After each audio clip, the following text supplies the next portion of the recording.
Have you ever noticed that sometimes there's a lot of laughter at a funeral? Interesting. How can you have joy in a season of great grief or loss? It's possible because as human beings, we can hold different emotions, even seemingly opposite emotions, simultaneously. Someone mentioned this week, why don't we have a conversation about holding hope and grief simultaneously? Psalm 13, how long, Lord, will you forget me forever? How long will you hide your face from me? How long must I wrestle with my thoughts and day after day have sorrow in my heart? How long will my enemy triumph over me? Look on me and answer, Lord my God. Give light to my eyes, or I will sleep in death. And my enemies will say, I have overcome him, and my foes will rejoice when I fall. Now we get to the other emotion held simultaneously. But I trust in your unfailing love. My heart rejoices in your salvation. I will sing the Lord's praise, for he has been good to me. This is the shortest lament in the Psalms that I'm familiar with, at least. It's 6 verses.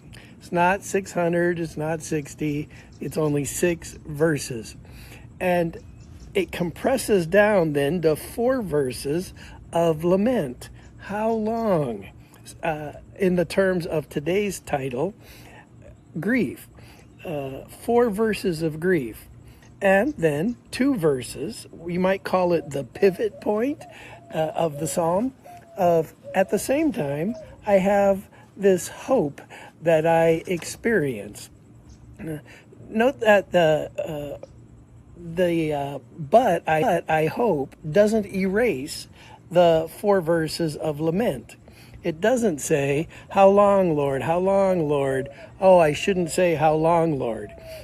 The psalmist is holding both simultaneously, the how long and the but I trust in your unfailing love. And so the psalmist is almost explaining to us a reorientation. I love how Brueggemann explains the Psalms as oriented, disoriented, reoriented, sort of the arc of the Psalter. He gets that, it's his own terms, but he gets that from a hermeneutical philosopher named Ricoeur. But the point is, in this psalm, we see that the psalmist is reoriented in the midst of how long.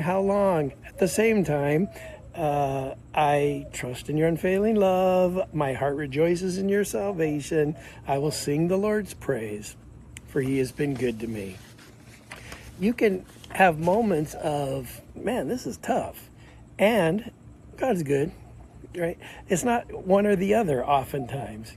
It's both. Life is challenging and rewarding. I like to say life is like a checkerboard or a chessboard, and each square of the board has a different reality.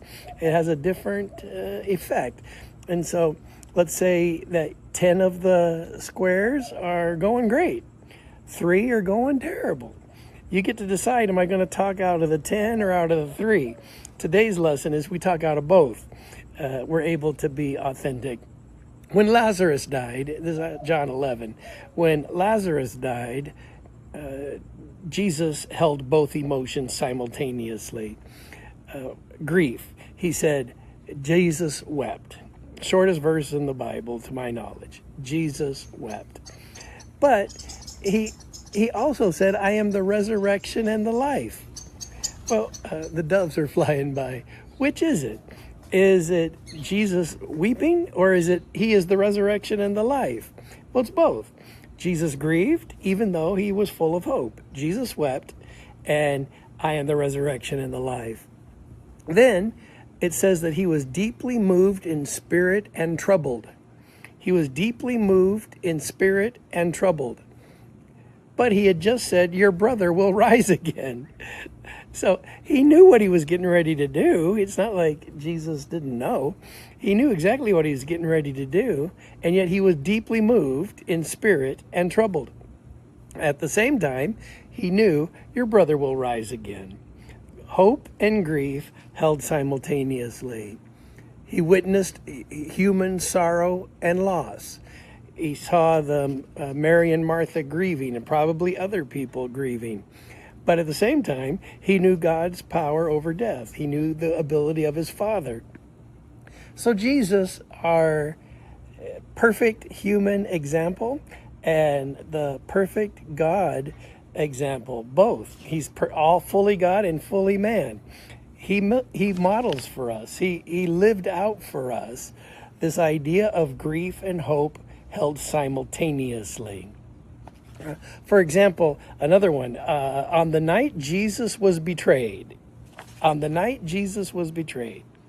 Say it with me. On the night Jesus was betrayed, he took bread, and when he had given thanks, I don't know how easy it is for you and me to get to the place of where on the night we are betrayed, we give thanks.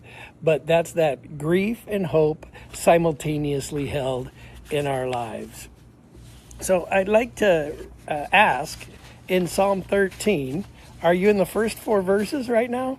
Are you in the how long, Lord? Yesterday we talked about allostatic load, and that is the car going up one hill after another, the engine gets tired. Well, instead of a car, it's humans. And when it's one thing after the other, the load is called the allostatic load. Maybe you're in verses 1, 2, 3, and 4 at this very moment. Or maybe you are in verse 5, where you're saying, you know what? I trust in your unfailing love. Hopefully, if you are in the first 4 verses, how long, Lord, you're able to simultaneously hold, but I trust in your unfailing love. My heart rejoices in your salvation. I will sing the Lord's praise, for he has been good to me. Brothers and sisters, we can trust God with us holding disparate emotions simultaneously. He understands. Jesus